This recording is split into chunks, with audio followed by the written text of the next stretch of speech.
changes in the industry. How do you, what's changed for you, in the past few years? What are changes you can point to? In the past few years, it's just the type of work that we get now. You're finding, I do a lot of live events these days as well as commercials. Live events, you see robot cameras, for example. So the technology is It's changing? all about technology, so, Right. and reducing weight in some cases, which is a problem that we're just going to have to live with, I fear. Instead of 5 guys running five cameras, it's 1 guy running 5 cameras. So that happens. Or you've got 1 guy that's running the whole tech setup. But don't you think it's better when there's a person running that camera? I do, yeah. Don't you think there is a quality issue? Yeah. Don't we sacrifice something with all this ease of technology? Because it is amazing. Some of this here is fantastic, but is it anything without an experienced person behind it? You make some compromises. Yeah. You do.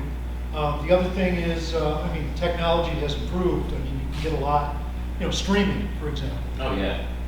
People can stream from anywhere, right? Michael, have you been out, have you had hard lines on your streaming? Yes. Usually, yeah, so you've got to have that first. But, streaming, a lot That of has come things. so far. In the past few years, I've noticed it's extraordinary. It's boom. Since the pandemic, that has been the change. That technology grew as a result of the pandemic because it had to.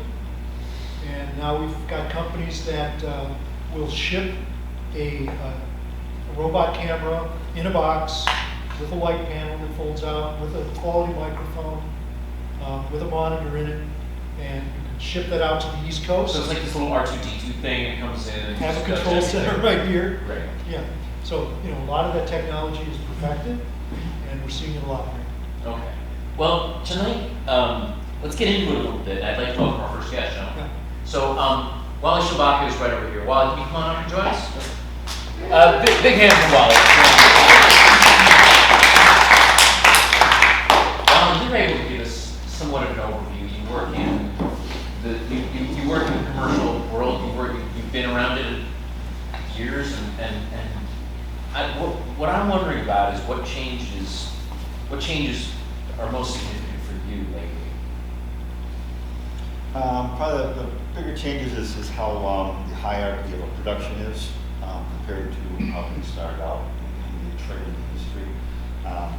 And I can just point to things like, back in Detroit days, Detroit shot a lot of film because of our auto company being here, so it's one of the larger film producers, even out surpassing Hollywood. But what happened in those days when they're making a film, you had the producer that knew everything about how to make a film, and then you had a director that was directing the film, because the director had a talent, and you had crew people that were all talented in their own craft, unionized and non-unionized, but everybody had a job, everybody knew what to do. Nowadays what I'm seeing is the producer is replaced by the client. Because nowadays a lot of customers think they know how to get a production because they watch TV or they see a commercial. So they think that they know how to do it, and so there's no more producers in town anymore. And then the director, I used to work with a lot of directors on projects, and they're DTA directors from the Detroit Directors Guild of America. So they were schooled, they were mentored, they knew their craft, they knew how to direct. Now there are no more directors. Again, the client or the customer is replacing the director. How's it all get made? That's amazing to me. Sometimes it's done. It's all on the crew's position now. So what I've been doing now is I've been becoming the producer. I've been becoming the director. So there is still a de facto producer, director. These positions still come down. They still are there. They still, a director or producer still emerges, even if it hasn't designated. Well, the producer, that's the client, it's the customer. They're the head of HR or the head of the marketing department, and they're doing 10 other jobs, but they're also tasked with producing this project. What about marketing teams working with them? Yeah, again, I think they're overworked. They're doing too many things, and they don't know the skills of being a producer to produce a project. Like I that they think they do. And the thing is, it still gets done, you know, whether it's quality or not is everybody's own personal feeling. But without that director, there's a less of an individual style. I think that across the board, what I've noticed with a lot of things, I mean, I think in production we see it's good quality. We see good quality across the board. We don't see a lot of rising star, kind of things coming out of it. Is that true or? Right. Yeah. There's good across the board quality. Well, in films, there's always a director on the film. So if you're an independent film producer, you're making your own films.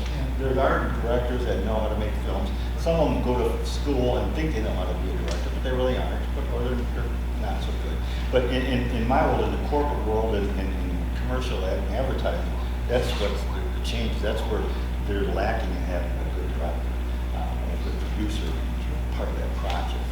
So two different worlds there. So. Yeah. It's fascinating. And our other guest tonight is Kimberly Simpson of Your Entourage Agency. So Kim, would you come up and join us?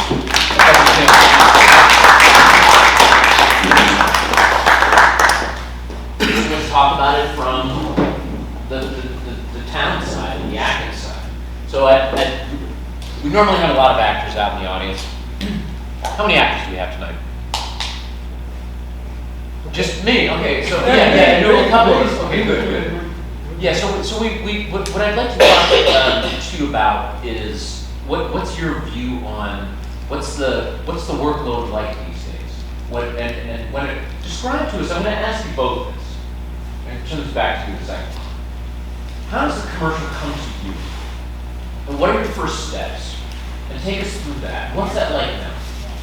So I've been in business for 15 years from the agency side, the professional side. I also have an educational side, but from the professional side, we would get calls in from clients, advertising agencies, maybe film productions, maybe event coordinators or whatever, asking for a particular type of talent or a particular production or whatever's going on. And from there, we would provide them with type of specifications they may be requiring for us and give them as much of the talent that we have in our database that match what they need for their project.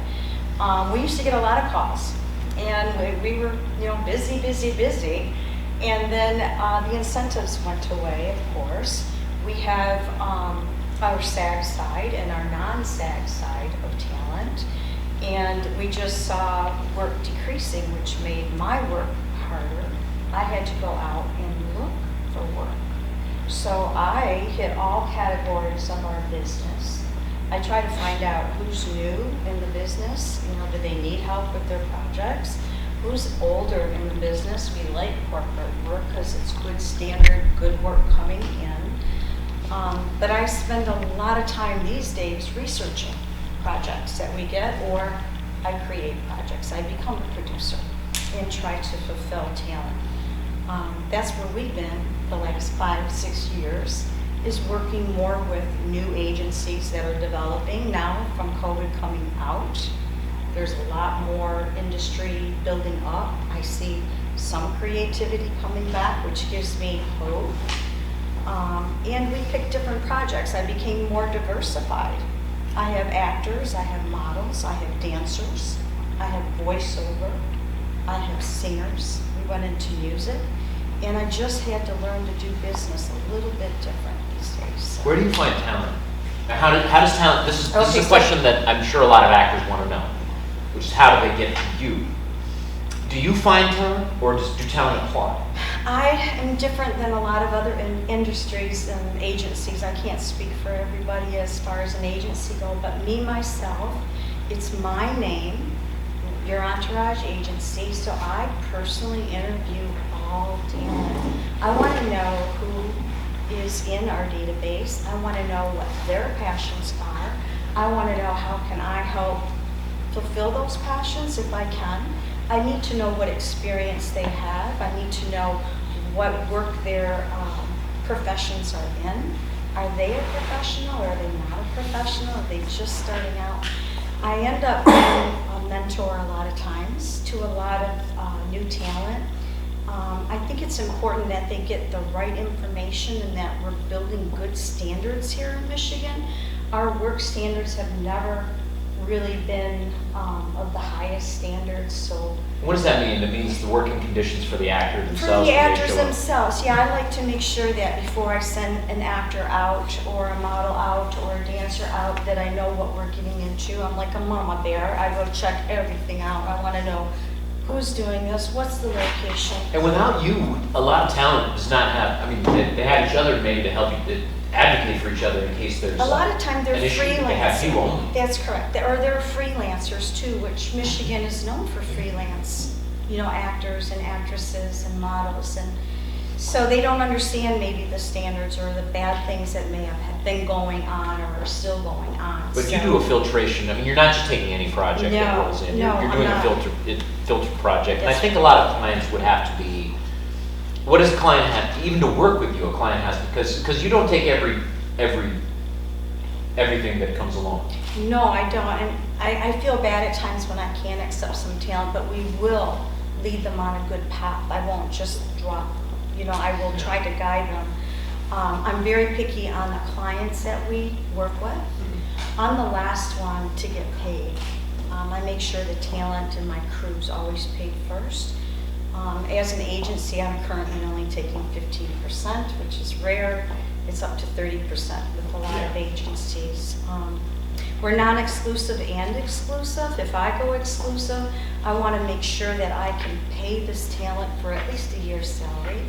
Otherwise, why would you want to make yourself exclusive with anyone when there's other work out there? Unless you're SAG, of course, and we're on a project. So we do local, national, and international work, which I'm very proud of. I guess they would call me a mother agency because I do international work, but I'm more a mother bear. I like your attitude. We need that. I've made a point of when there's a talent professional, someone who's managing talent, an agent, a casting person, a manager.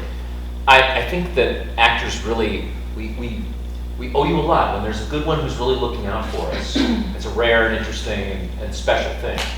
So thank you. Well, thank Mark? you, yeah, and I think what's important too is the client always picks the talent. It's not necessarily me, But or you're- the casting director. You'll filter them. But You're we're giving them making choices. sure that client is seeing really those who match that project. That's the really key thing, and we're making sure that the talent gets paid on that project, most importantly, Yeah.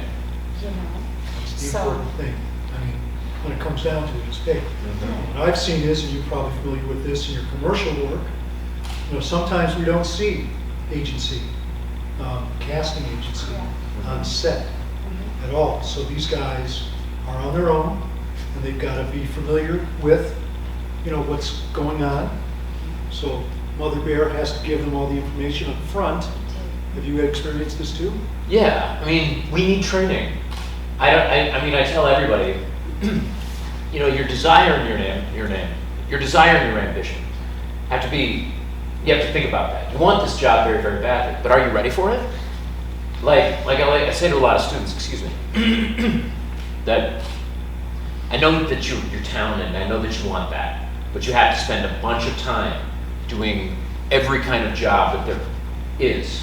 Every commercial, I did every single kind of commercial for the Ford Motor Company. Every single, kind of, I played doctors and I played, just everything, just did everything. And then after a while, it does get more interesting, and suddenly the acting jobs do start coming more. But it's like those jobs don't come off the bat. What you're doing first is training, so you're not tripping all over yourself. If you get on the set, this is really funny. You get on the set of Chicago Fire, you're going to trip over that fire hose. That fire hose is in the middle of everything, and you have to be on the lookout for that.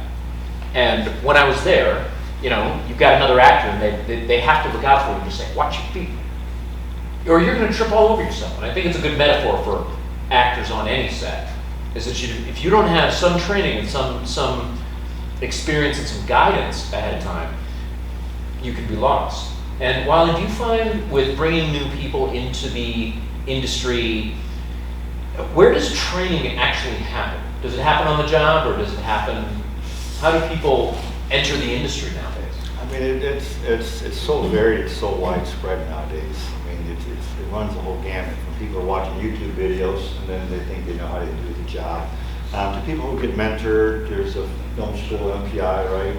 Yeah. So the colleges are still turning out people that go into television. Did you go to film school? No, I did not. I graduated from Wayne State University. So How does a commercial come to you, and when do you start? Because before it comes to Kim and the whole casting process, that's going to be very, very late. That's going to be way down the line. That's days before we shoot. When does the planning process begin, and how do you, where do you start in the process? well, and mainly with the agencies, it's on my end. I'm on the crew side of things, so it's like they're already planning that out. So, but they have to have all of their ducks in a row. I'd say most agencies, the top-notch agencies are there. They make their plans ahead of time. But once I get involved, it's mainly you have to get your reel out to the agencies that are doing the kind of work that you want to do. So if you know who's doing the political spots and you want to do those political spots, you reach out to the agencies. But on that side, I mean, you've got to have contact, you've got to have a way in, you've got to have a track record. So you've got to have a demo reel that really shows what they're working for. And crew people don't have an agency per se. Not around here, right? I mean, like in other markets, is that? No, a DP would. Yeah. An AD would. In Detroit, probably not. I mean, Mark Kirby is a good example. He was a great DP in town, and I went to hire him for a project, and he said, we got to talk to my agent. So when you get to a certain level, then you can get represented by agencies. Yeah. And then pretty much price yourself out of the job that I'm involved in. But there's different levels for that. So What about DPs, and how are, it is such an expensive What's a position, DP? Right. I honestly, a director of photography, how do we, are there a lot of new people coming in on the camera department? Oh, man, all the time. And what's it like? I mean, how, again, training, how does one learn that job? How does one best learn that job? The camera department. Well, in my view, working with a professional, someone that has been there, that knows. Is it a mentoring? It really is mentoring. Absolutely. I mean, mentoring is everything. on films and commercials, that's how it's been. There's a camera department that you go through, and you move up the ranks, and you eventually join a union. But you don't have to join a union, but that's how it has worked. It's a mentorship kind of thing. But now it's a little different. Let me ask about the union, to both of you. When should an individual film worker or talent, when should they join the union, and how? I mean, and I know it's two different unions, it's two different processes, but what's the decision-making process? What do you say about the union question? So from a talent's perspective, it would be how many projects you've been involved in prior, and then getting the opportunities to be a part of a bigger production. Then I say you are ready for SAG, and let's go do it. Like a national commercial. Yes. Yeah. Once you've reached, But, once you found. You're allowed 2 to 3 speaking, criteria projects of SAG being non-SAG. Yes, And you if should- I could get you into that, and we're there, we're gonna then the Get a next taste project. and you train your way in. Yes, by the next project, I would hope you're ready. But it's not, I think that when I started out, I think people were sort of like, you're either union or you're nothing. And what I found is like, no, actually the answer is we each have to find our individual approach to this. We all have to find the right timing for this, right?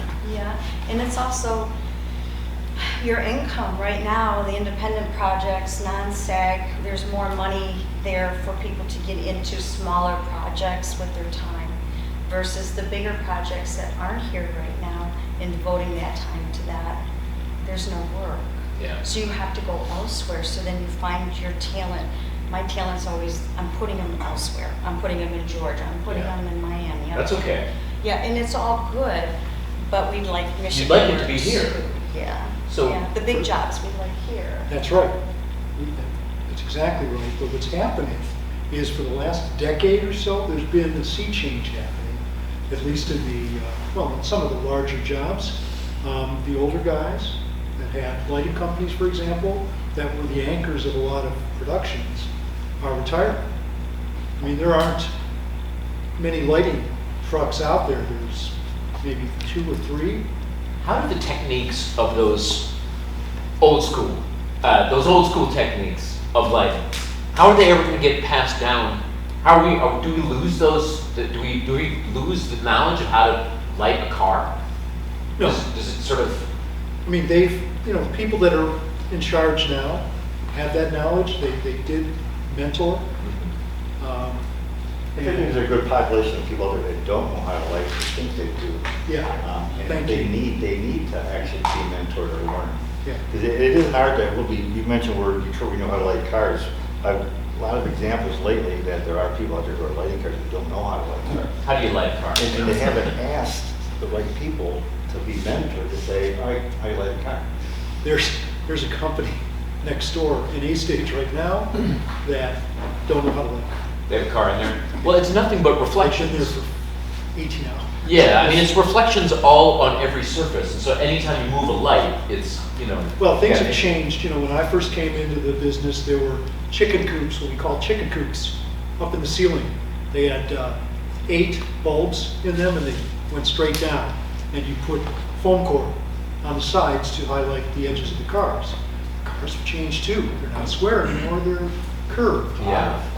A lot of things like that. Now, the lighting has changed as well. There's a mothership, if you ever get a chance to go into the A Stage, there's a mothership lighting box that has 3,000 little lights in it. Describe this thing. This is like, it's like a ship, it's like a spaceship. We call it the mothership, and it's Yeah. just huge. Like I say, 3,000 individual tungsten lights, which can be moved on a plane, forward or back, up and down, to light a car on its own with very little assistance. And this rig can do anything. Right. It's spectacular. It is spectacular, and it's very hot. Oh, yeah, no, once it turns on, yeah, it's a beast.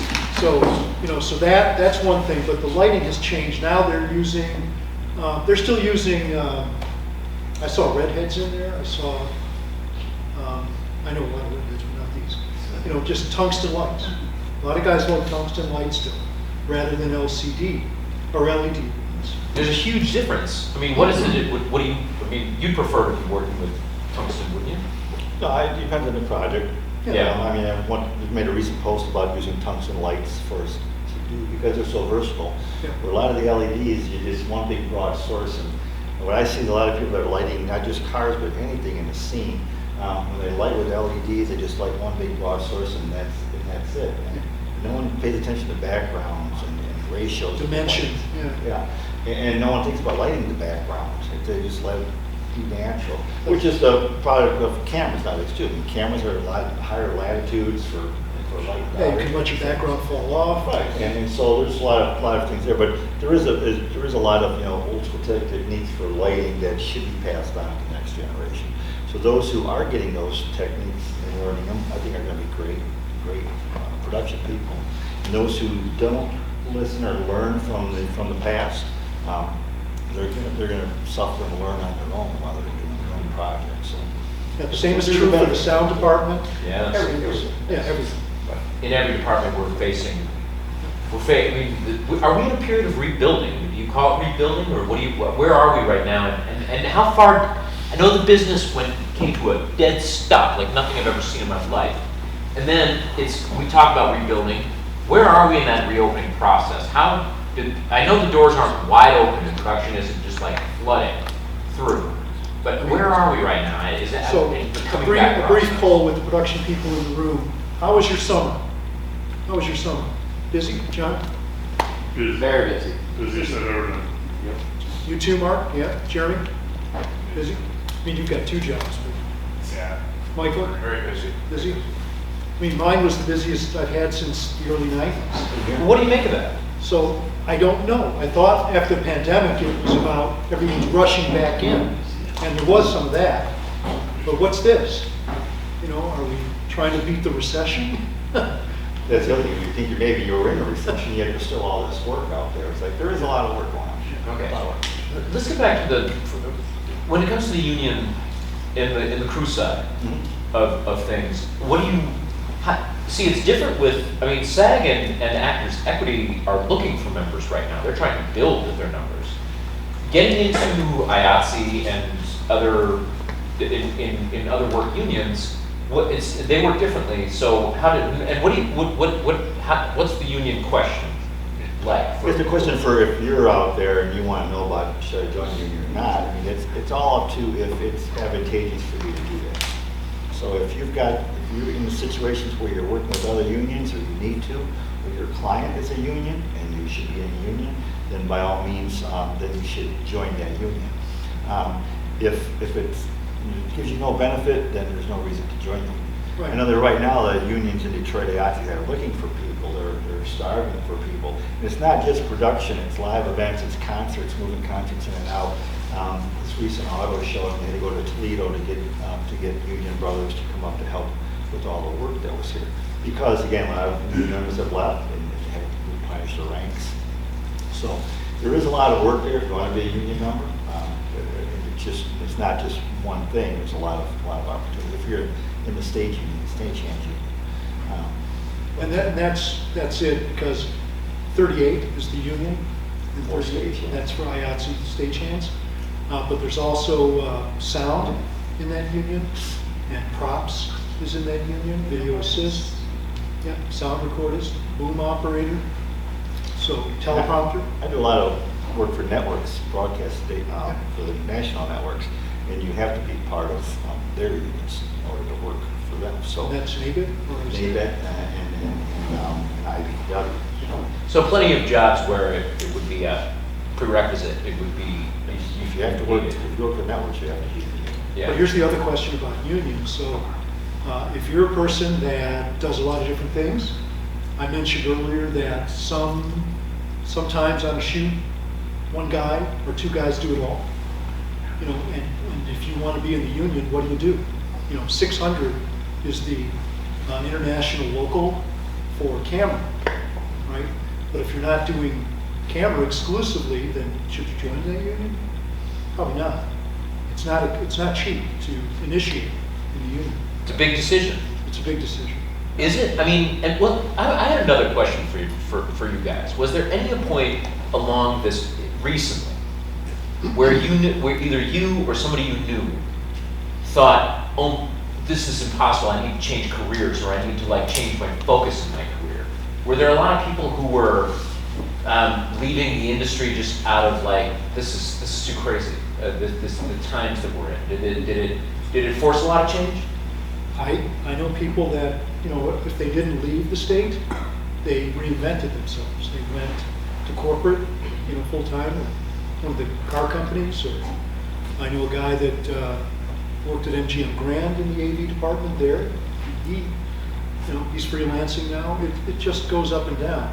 For me, there weren't a lot of feature films out there, so my video assist work kind of in the dumpster. There's not enough room for more than a couple of video assist people. So what did you do? I reinvented myself. I became, teleprompter. I run robot cameras. I do playback and records. I do a lot of different things. You have to wear a lot of hats. Because you've experienced the ups and downs here. Yeah. You've gotten used to the change. Right. Should we all understand that working in this business means getting used to change? Yeah. Wow. Absolutely true. Can I? Well, let me open it up here. Questions from everyone? Yes. So, was there ever a part in the union where they would have considered allowing people to choose a priority job, but also be open to getting other jobs?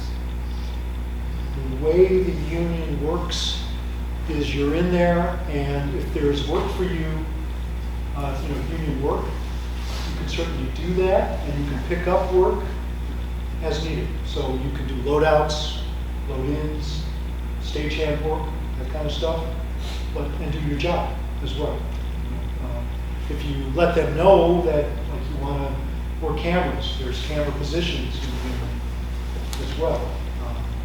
If you like sound, you're going to migrate to sound, and you're going to do those things like at Huntington Place, they have huge conventions. If you're into that kind of thing, and they have breakout rooms in these conventions. There's maybe 8 or 10 rooms that all have mixers in them.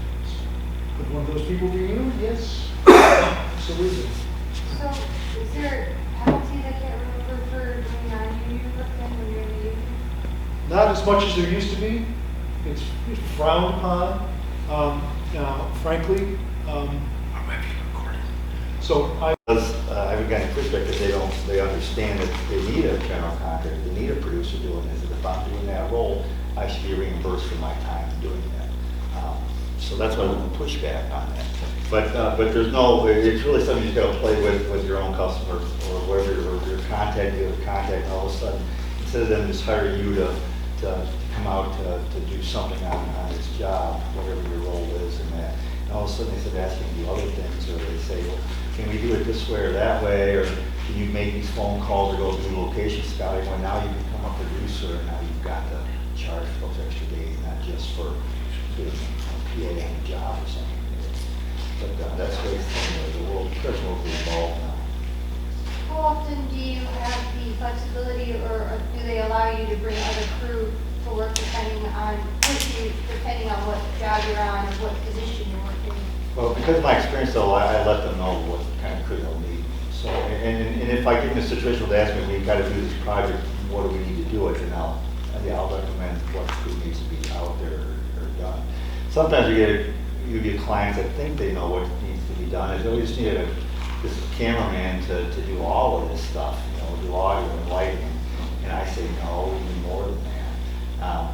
I've got to a period in my career too where I started going out and doing jobs, and I'm thinking, this is ridiculous for me to bust my butt doing this. I'm going to recommend that we bring a production assistant on the job. And I was surprised how all I had to do was just recommend it. Hey, I think we need a production assistant on this job. Okay, hire somebody. And for me, that was great because I think it gives more people work. And now I get to work with production assistants who are just starting in the business, and I get to see what they're all about and help them get their career started. That's So a way you to can get win. more. It's fabulous. Yeah, so you get more people on the crew, just gotta recommend them to let the producer know. Sometimes the budget's not there for it, you'll get pushback, no, we can't afford that, it's fine. I understand, but some jobs warrant a certain amount of people. If there's a lot to do, you've gotta move quickly.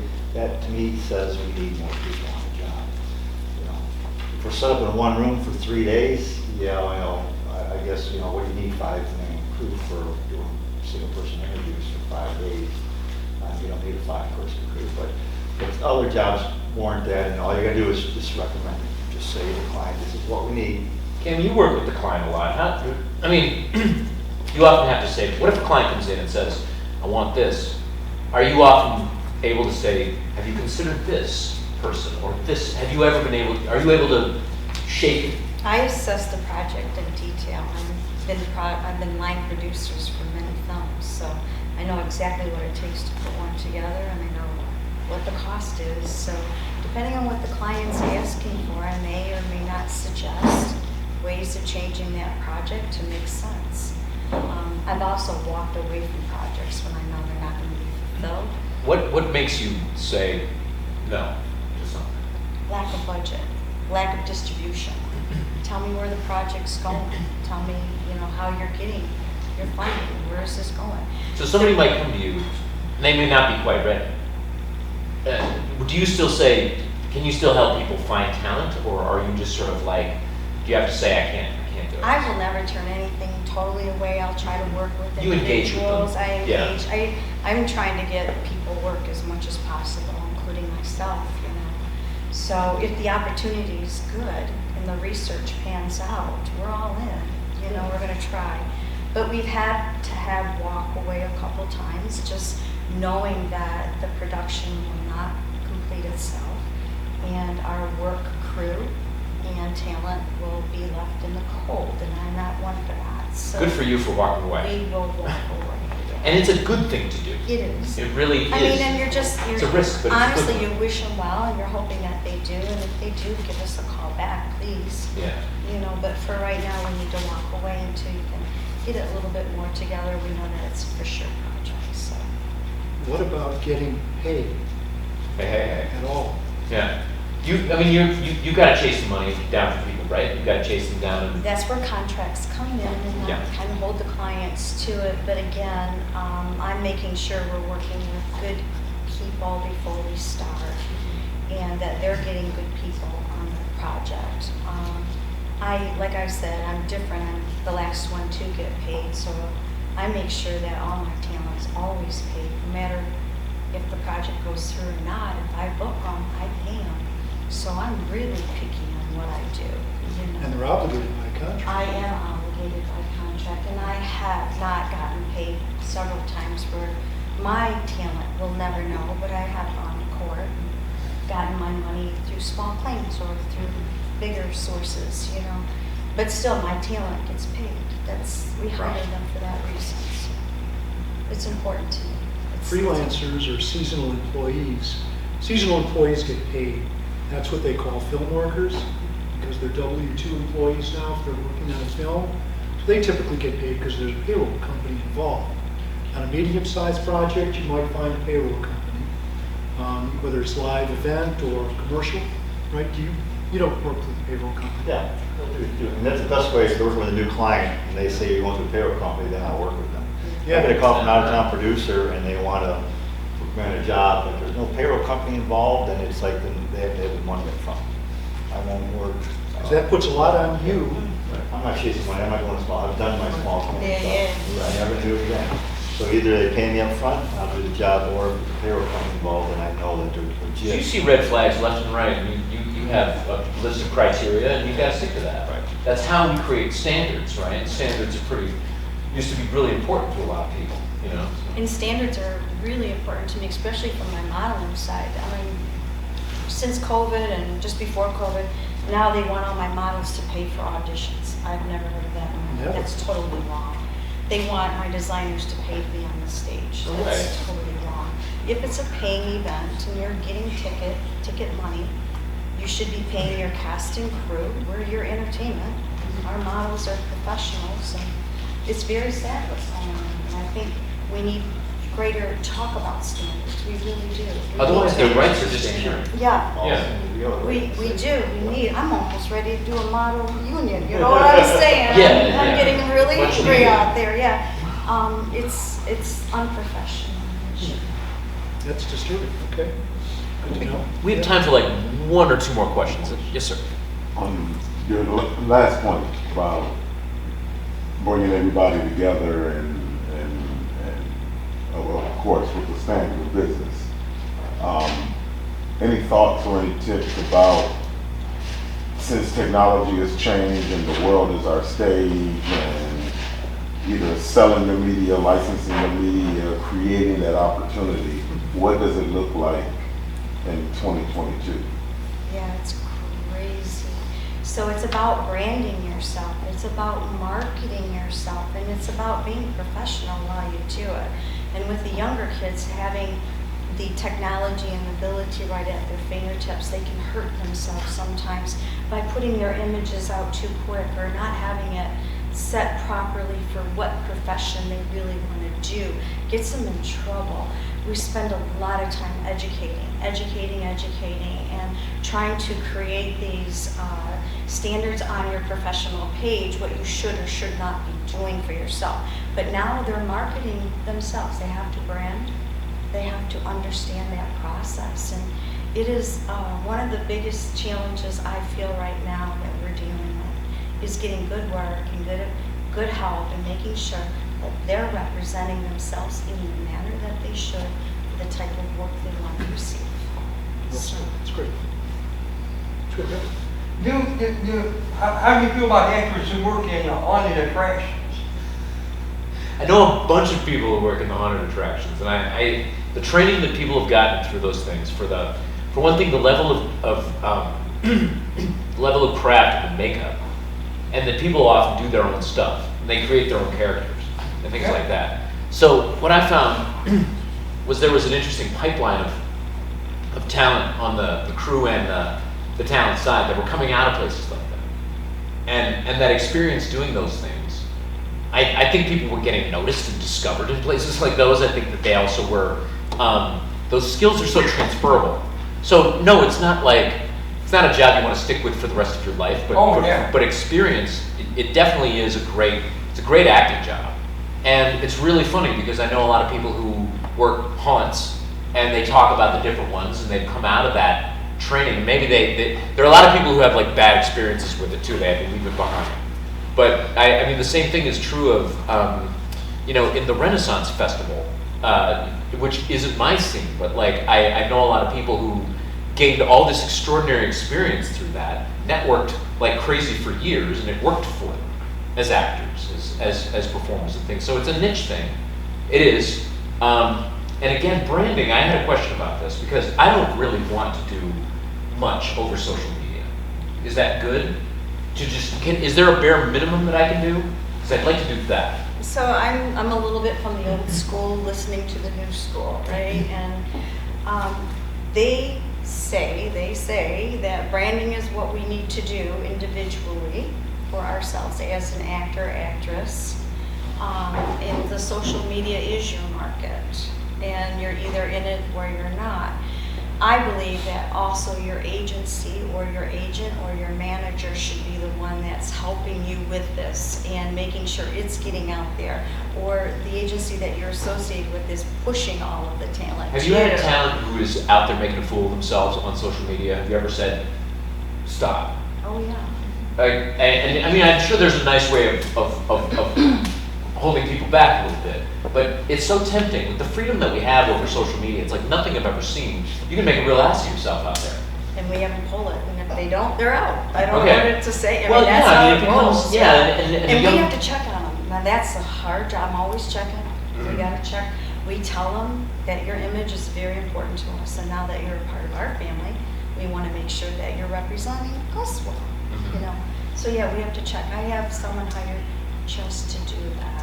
Social media. Just to watch it all. You know, it's really crazy. Yeah. But You kinda have to. yeah, but it must be addressed in the training these days. Yes, it does. Doesn't it? Yes. In one's career management. Yes, we teach that. Yeah, we should have sessions on it. Yeah, I mean, like how much, I mean, if we, It's yes. basically like Because I would like to know how to market myself better over social media, but then I also found like plenty of good things happen when I wasn't doing any social media. So I don't know the answer there.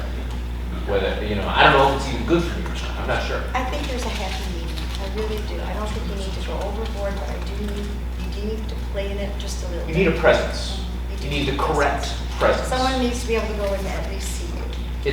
You are representing yourself, you know, and it's an opportunity of a lifetime. Yeah. It can be great. So, you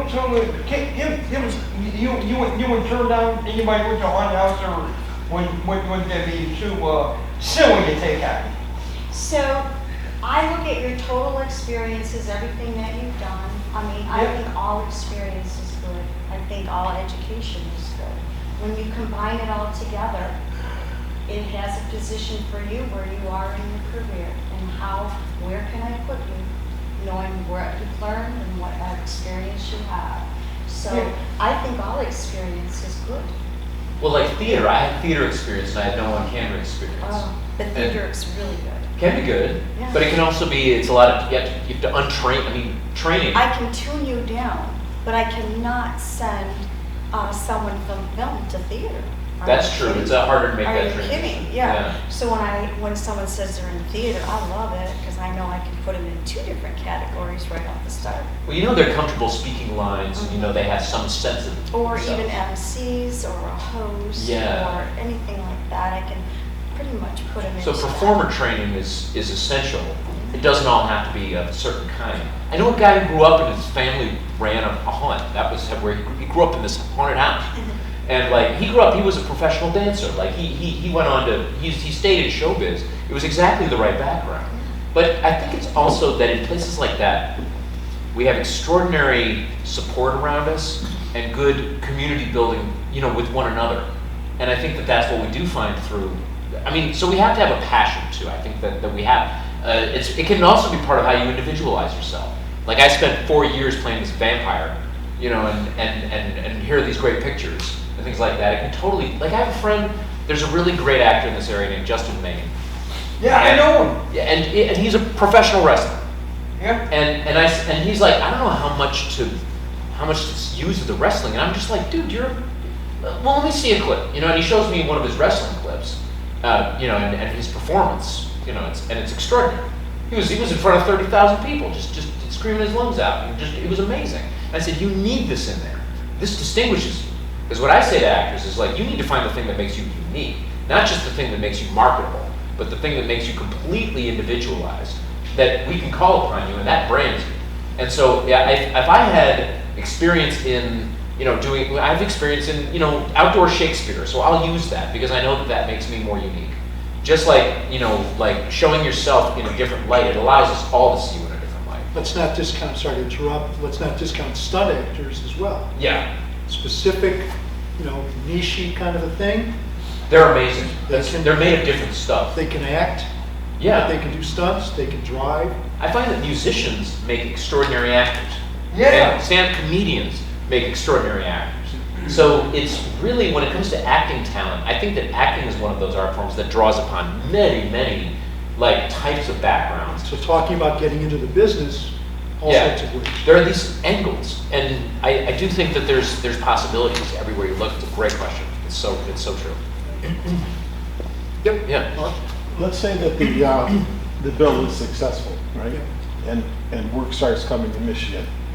You talked about a lot of older people that are retiring and the lighting and so on and so forth. Where's the new talent coming from? Yeah, Universities and stuff, are there mentoring programs? I know there's a MPI, Motion Picture Institute. Who's the new generation coming up? We have to look into that because the last time, as you may know, we had, companies come in that basically there was the No Worker Left Behind program that the governor put out there. Companies formed to spend exactly $1,500 when it didn't need to do that. So in the bill, we've tried to address that, but where do they come from? I mean, the colleges and universities are a mainstay. They produce talent. They're still working. Michigan State and Wayne State and U of M did a whole, mutual program. Once upon a time, they can do that again. Maybe all the people that moved down to Atlanta now move back, right? There are some people that will come, but we'll see. I don't know if we're getting it back. But are there mentoring programs that are available? I'd like to answer that question. We started an organization to fill that gap. Who are you? Oh, I'm Luke Cass. I'm the president of the Royal Star Arts Institute. Oh, there you I are. also sit on the board with Mark here for MIFIA as one of the board members. But we bridge that gap between this organization and my friend over here who just graduated from MPI. And we help them through that really early stages of their career until they get to the point where they're on sets and they're like you guys who've been in the industry for like 20 years. So we've been really good at bridging that. We have regularly meetings throughout the year, every single month, every second Tuesday in Royal Oak, where we get them together and we talk about what they're doing, what their career is, how we pair them up with each other. And we've been really successful at that. Obviously, COVID hit us a little bit, but before COVID, we were meeting at about 250 to 300 people a month in a single place. And what's the name of your group? The Royal Star Arts Institute. We're also a film festival, so we're an international film festival. We're based in Royal Oak right now. That's where we do a lot of our mixers and networking events. But yeah, How can we learn more? Where you learn more, you can find us on Facebook and all the social media stuff. Also, you can go to royalstar.org, which is with 2 R's, STAR. What is the name of the program, the mentoring program? It's not a mentoring program. We just call it the Royal Star Filmmaker Community Mixer. And it happens every second Tuesday. We've been doing it for 5 years, that particular program. Did you have the same issue that Mark, that we talked about, where it's like you had members and then COVID hit really hard and you're back into it? Are you looking for members now too? It's not that we have membership, like we've had membership before. What we just want people to do is come out and be part of the community, because that's how you create strong infrastructure when we're going for the bill. I can go and tell the representatives, hey, look, we have all these young people that are going to leave the state if you don't create an opportunity for them here. And that's something that they've been really receptive to. So there's a lot of places to look for information, to get that information. That's part of immersing yourself. This is another way to do that. Find organizations of like mind and get in there. Now, yep. We're bringing young people on our productions constantly. Where are you finding them? You just gotta, I think the biggest thing that people are overlooking is the influencers. The people on YouTube and TikTok, the people who are creating every single day. And those are the people that we're connecting with. Sean just went down to Nashville and worked with a huge influencer. Josh Yayo from Make-Art Now, I just did a video with him Monday. And we're doing it all the time where we're reaching out. And these people are, they may have 1 million followers, but they're as broke as a joke. But they're still creating and they're still making, and they're not, I'm not trying to be Debbie Downer, but they're not looking for the next incentive to come to town to save them. It doesn't have to be all about incentive. Right, they're coming and they're making and they're networking, and then they're growing their brand, and then they're working with you to just bring everyone up. And that's where the industry's kind of has to turn to, because, I mean, the stuff we do, it's so much where it's like a small production. Like, we don't have directors on set half the time.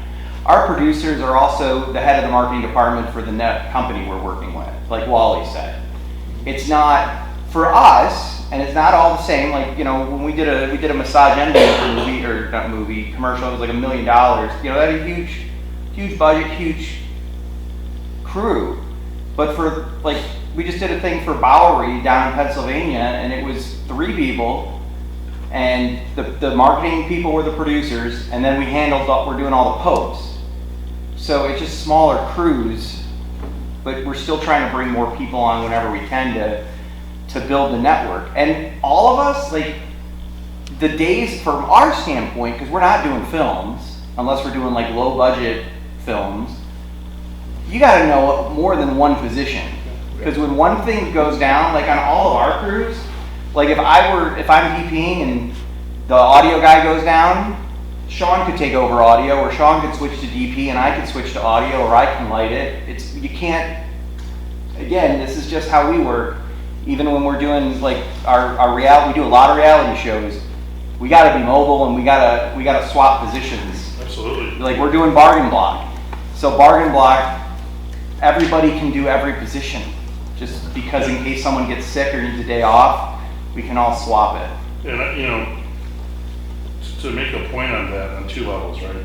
To the last point John made on being mobile, this last month, in a combination of stuff I'm booking and John's booking, I've DP'd, I've shot, I've gaffed.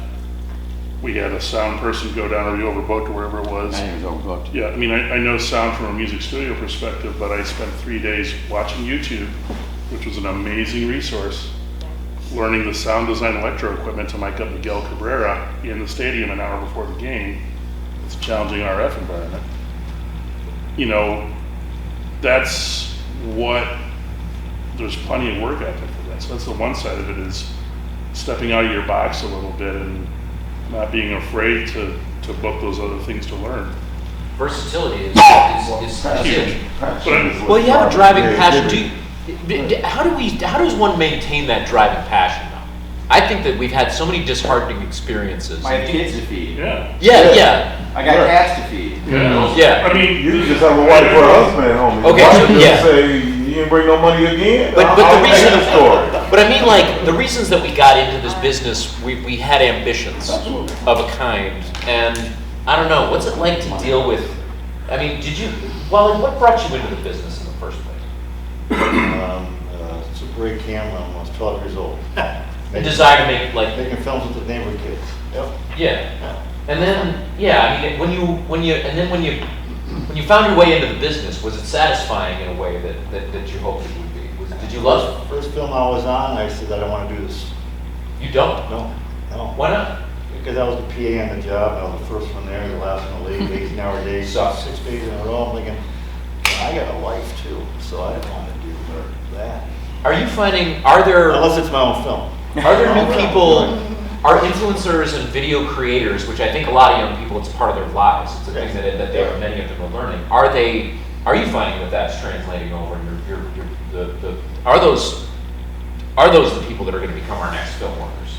1,000%. I think it's Yeah. a different That's genre. what's That's working. where we're going. That's where, what's yeah. working. And as long as if someone stays institutionalized in their thought and in a box, if this is the only way that it's going to go, and you have to, be a gaffer and be the best gaffer, you got a guy that's sitting out there on YouTube with 2 fingers, and he's going to do it. And for the budget and for the time, they're going to get it done. When I said passion is driving the creativity, I mean, to me, it's a higher power because I've been in film projects since '86, almost 36 years, and every time I leave, there's a way something drives me back. You know. And God bless us, everyone. That's true, Marshall. Thank you. Oh, You my. know, you get pulled back in it for one. You can run away from it, and someone can get. You can hit the number Yeah. and be set, and then say, you know what, man, I might Miss it. produce a film. Yeah. And you know what? I hit the number. The you other know? thing is, I don't say no. That's something my wife probably doesn't like. But if someone calls for a gig or there's a job, I don't say no. Even when you don't know what the job, like if you don't know a sound, What if it's a crappy job? You still say yes? I hired someone to do it and I get a rental. Okay, so then, okay, yeah. You take I a good never, I job. never say no. I understand. Because I that connection, the person who's going to pay me $500 to do a cruddy, crappy job I don't want to do, I can go and say, hey, you need to give it to someone else, and I'll give them the $500. But I still get that connection because next time they're coming through, When they come with a budget. right? And the other thing, Maybe. I don't know how Yeah, y'all. but they do all crappy jobs all the Yeah, time. and we give someone that needs the experience an Yeah. opportunity to step up. you know the difference too. When it's a small job but it's still worth doing, you can usually tell. But it's a different eye out there. Half Yeah. the stuff we look at on social media, we say that's garbage, and it's got 10 million views, and then now somebody is saying this is an award. Mark said, like John said though, that other person is making, got 10,000 followers, but doesn't make any money off it. I mean, It is But crazy stuff, but it's like, but it's a different industry. When you look at, Yeah. like Kim Kardashian, I ain't never watched anything that she's done, but she's got 330 million Instagram followers. Right, I and once mean- you get into the millions and that, you're making money off Yeah, it. yeah. Twitch. Yeah, that's a whole nother level. But I'm talking like the people who Most are getting people- 10 or 20,000 followers.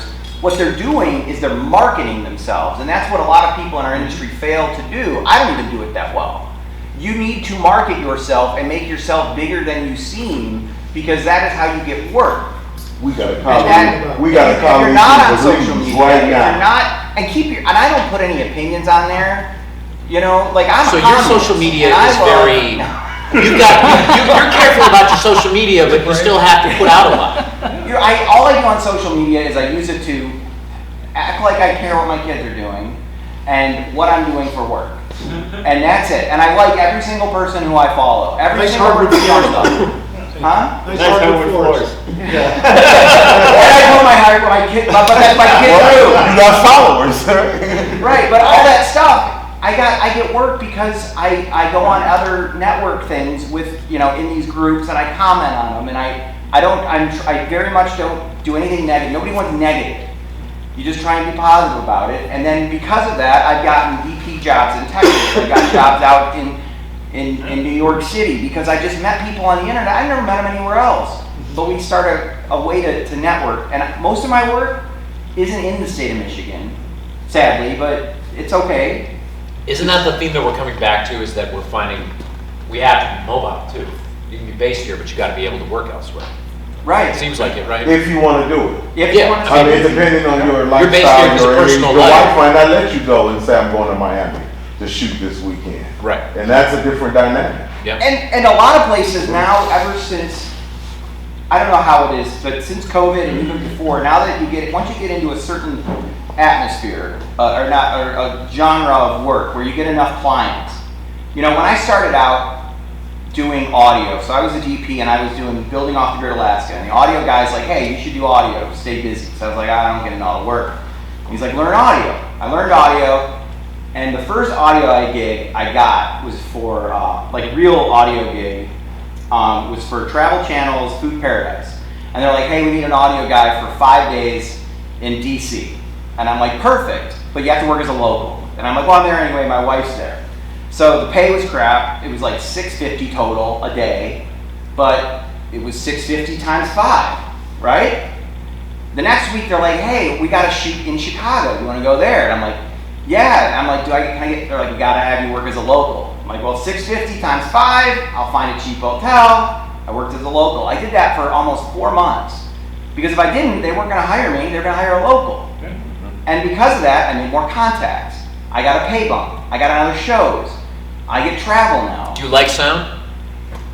It pays. Okay. Works well together, but you got to bring in new people too. We do, but we All the always time. want to bring in new people, so we should get your info. For the simple fact, we have, like, we're busy, and we just need more people. And we want to work with people who are positive and aren't going to come to set, and if we ask them, oh, your audio today, but can you help us light? Like, just do it, because for our crews, we're not done until everyone's done. Like, so the faster we get done, we all get to go home. So there's no more specializing. Not for us, and that's not everyone. There's no specialists. We are not film. Oh, yeah. There are plenty of specialists, but for a general film worker, you've got to really be versatile. Like for all our corporate stuff, for all of our reality TV stuff, for all our documentaries, like we do stuff for A&E, we do stuff for Discovery ID. You know, they don't. You have to do everything. You still have a specialty though, right? Of some kind. I don't. Yeah. Or you used to maybe, or. I mean, it's whatever works. Our specialty is not being an asshole. Yeah. That's what our That's specialty. a really important skill. Absolutely. Yeah. It serves us well. Yeah. If I could interject, FBI is great for that because it teaches all the departments in 1 year. And some of us go off to specialize, but we're very versatile where we can do multiple departments if necessary. And they're really great about that. And they really help us get comfortable with the equipment that we use. Are you a grip from your It's so clothespin? clutch. What? Are you a grip? I'm guessing from Yes. the clothespin? Okay. Yes. That's a cool little trademark, I like that. Tell me it's not a clothespin. My teacher Right. was against using that term. I guess he got hazed back in the day, and he was Oh. like, I don't like that term. Make life easier on set instead of Clothespin. giving the new guy a hard time. That's funny. Yeah. But yeah, group, I'm a little bit good with lighting, but mostly sound is my main forte, but I'll do anything. Give me You're a ready to job, I'll do my try best in any department I have. Good. We need more sound. Yeah, more sound. She just did my short film. I think it was your first gig Yeah, right first outside. gig Yeah. outside of school. And she was amazing, and I also have to say, she would not leave me until I was ready to leave. Yeah. I was the last guy on set, I was the first guy there, and I said, go home. She's like, I'm not leaving until you leave. There was only one other person from MPI that did that, it was amazing. So, I know some guys. I recommend her highly, she was awesome. Very good. But you know, in the Metro Detroit market, that really, I mean, if you weren't unionized, where you were audio or local 38 or something, if you were truly freelancer and independent, you develop your multifaceted skill. I'm talking about 30, 40 Yeah. years ago. Yeah. It wasn't, that's not something that's brand new in the sense for you to either continue to eat or eat 3 days, a week, or eat the next you're month. multi- You multitask in your skill. But now you with the know. new technology, I'm guessing it's just more No, advanced. it's still the same because it works in the same way. you can get a new device, new camera, a new soundboard, and you can still be deers in the headlight. And you I have to mean, know. it all depends on you doing your homework that you come prepared. And you need to know everything. You know, like we have medical clients, like WebMD is one of my clients, and all of it is PTZ. PTZ. So it's lots of PTZs. It's lots of setting those up at different studios all the time. You have to know how to light a green screen easily. You have to know how to run a prompter, because I cannot always afford Mark, because their budget for a prompter is please include it. You know, you have to know how to hook up to Zoom through each camera. So it's not just anymore, it's not just lighting and camera. You literally need to know every position, because the client is going to throw a curveball at you and want you to also do tech support. But that's to Tell us your over, homework. see something? That's your homework. Yeah. That you go home and I gotta, I saw this happening on the set, and if I get invited back, my A game is to have a working knowledge. So you I can may say not be yes. an expert. You want to be able to say yes I every never say time. no. You never say no. Right. I say yes and call Wally. And say, give me a photographer. Yeah, this is the problem, and that's what I found out is, that's why I'm going over to Hills now, because the best way to set up, to do any type of film work, you gotta know business, marketing, Yeah, I mean, the business, business side, yeah. and also, do you, I mean, are people in this business, do they also need to learn how to, since we work also. Finance, law, we work so independently that we need to understand how, you need to take control of your own business. You need to know how to manage. And also one thing, Matt, read. Learn. Reading is We still have a lot the of. best way to go. Homework. When you're not paying off debts a million years down the road from now, you just read. You're always. Yep. And Mark, in your book, you talk about the attitude that a film worker should have going in. And somebody's, of course, don't be an asshole, but how do you, what is the attitude kind of like philosophy that you put into the book? Do your job, just Yeah. do the work. You walk into a job with an attitude, you're not gonna get another job. Chances are. I've talked to people about, some people have that face, the like resting bitchy The face, I think they scowl? call it. Yeah. Walk It's in. not on purpose, but look in a mirror and see what I see. Well, it's an energy. It's not your face, because like It's some just people have your countenance. It's the. You have to feel good, you the have to express yourself to people that you're in a good place and you're willing to work with each other. Like, you don't Always- see, have you ever seen that face? You know what I'm talking about, Sean? Yeah, I wash it up every morning. I wouldn't hire you then. Always I laugh. wear a beard. That's the face I want, right there. Yeah, I mean, Always laugh. Yeah. Laugh with such it's, Thank you. sorry. I was gonna say, it's the knowledge you're working, pardon my French, you're working one of the coolest fucking businesses out there. But yeah, Every fucking Yeah, day. amen. I fear in this conversation tonight that maybe the joy nugget has been lost a little bit with some trials and tribulations. And I had an experience Monday going down to do this YouTube channel, which was just simply that a great YouTuber moved to the area and put out a call on social media and says, hey, I'm gonna try a video review for DZO. Let's come down and play. And a bunch of us from all over the country came down and played. No, not transactional, no money, no whatever. I mean, we bought pizza, but it was one of the most joyful, positive experiences of just making something cool. Yeah, it's this one guy's business, but I mean, I've gotten more free education off his YouTube channel, including South and Mike Miguel Cabrera, than anyone could ask. And just walked away with a wealth of inspiration, experiences, a real Rolodex of people around the country as we spread our wings more. But from the moment we walked in to the moment we left, it was just fun. So by taking that job, which Not job, just went down there. taking the opportunity, Yeah. you actually I mean, if you don't get paid, but you gain something else. You have to do those things.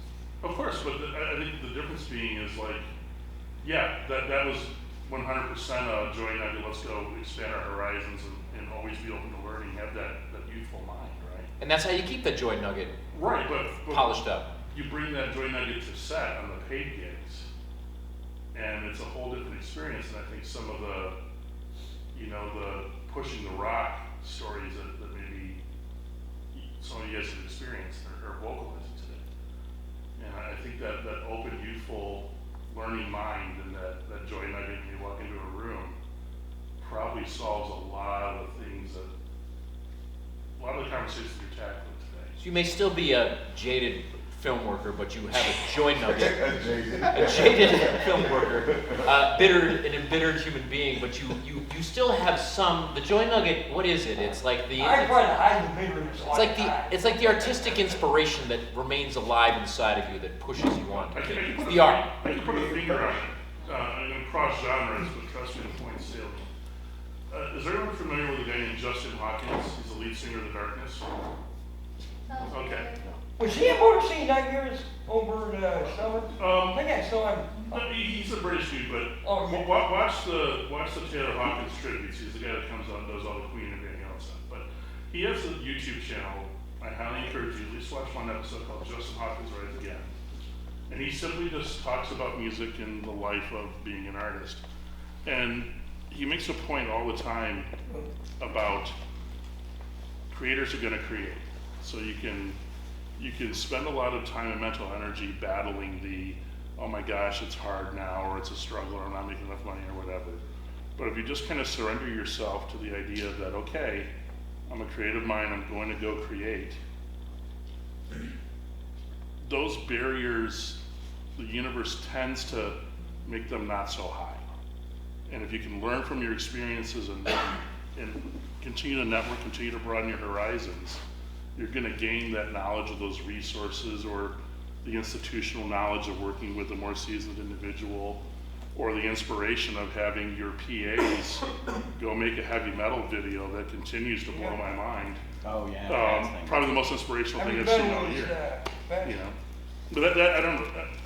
I feel like that maybe the answer that you're looking for here is rediscover the joy nugget, and go Mark, forth we and sell prosper. joy nugget on the website, right? We sell joy nuggets for $9.95 or something.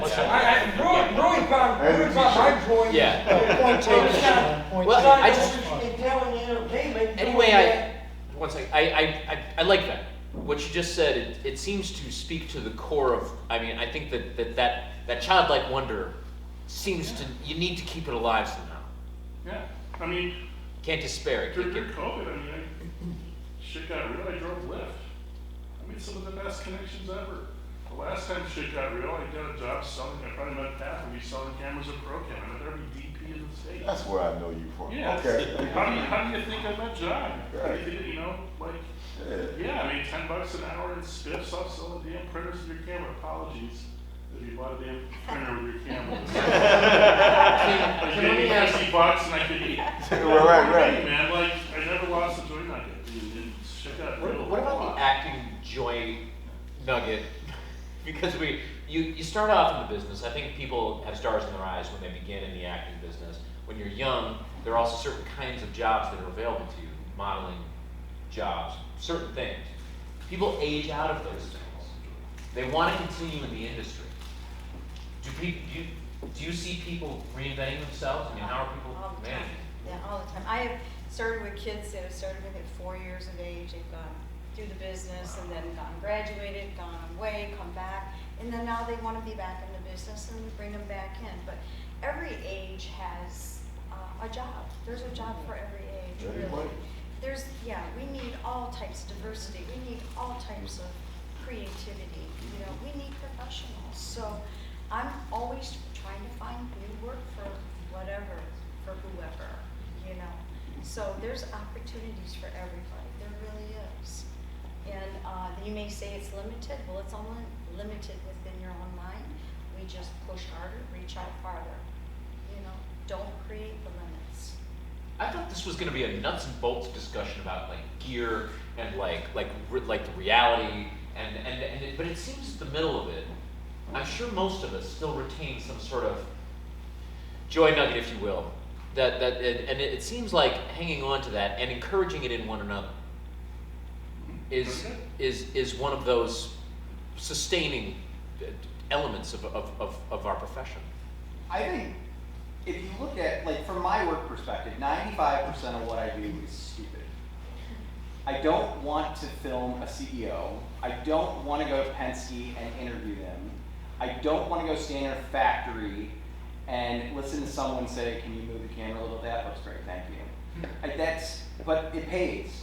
It pays. And I try to make it look nice, and You can still make it look good. You can still apply the art to it. And then I take that and I go and we'll shoot something stupid that we wrote, and we'll put it up on YouTube. Or we'll write a short script and do a small movie that we enjoy, that we invest in, and just for us. And that's where the creativity stuff comes back, you know. Keep your Because passion alive. that's right. I do the stuff that pays the bills, and then I do the stuff that enriches my soul. So I used to say, like, we do the things that we need to do to live, and then there's the things that we live to do. Yeah. Which is, you know, I mean, and at the core of it, I mean, I would love to be able to, I wish I could just stay in the theater and you know, play fun roles for the rest of my life, but theater will never sustain a career, you know, I mean, by itself. Actors need to diversify across, you know, some can do live stuff and some do both, on camera and live stuff. It's a whole, you know, but we need to have something that keeps us sustained through. We need that desire to be, Passion. yeah. Unless you buy the theater. Yeah. Real estate is, I don't even consider my work. I'm in Michigan County Entertainment up in Denver. I get paid for having fun, scaring the daylights out of people up there. yeah, there's still the joy at the center of it. And that is why it's the best fucking business in the world. I mean, like, it still has that it still has that inspiration in the middle of it. I'd rather film the CEO than be that, than work for that guy. Oh, every day. You know what I mean? like that would be a lot more interesting. But the CEO might fund the theater. I'm hoping I'll find one of those one day. Right. I'm saying, you never know. Such a thing, yeah. Don't believe in limitations. No, I know, it's true. But on camera, but discovering on camera work was, I mean, it was a really important thing I had to do. I had to break away. You know, I had the dream remains alive somewhere in there, but it's still, you know, I had to change. Well, the flame. Yeah, the flame has got to stay alive somehow, but I've got to, you know, it's two things that sustain one. Yeah. So what I'd like you guys to do tonight, we're gonna probably have to go, but try to, not tonight necessarily, tomorrow morning, just, you know, put something down for us on social media about what you got out of this session. Because we had a lot of different thoughts here, a lot of different experiences. If you can write those down, not only for me, but for yourselves, I think we'd appreciate that, and you'd appreciate that too. Great insights tonight. Absolutely. Well, are we wrapping it up, Mark? I think we have to. All right. Well, please stick around and let's you know, talk a little more. We have the place a little longer, but it's been a real pleasure talking the industry with industry members. We'll take all questions. What's next? Yeah, what's next?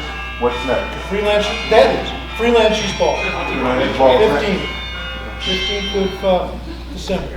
All right. Well, thank you all so much. This has been a pleasure. We will see you next time. Please come down to our website and please consider Spreading the word. Spread the word and getting some more members. We're trying to get memberships going right now.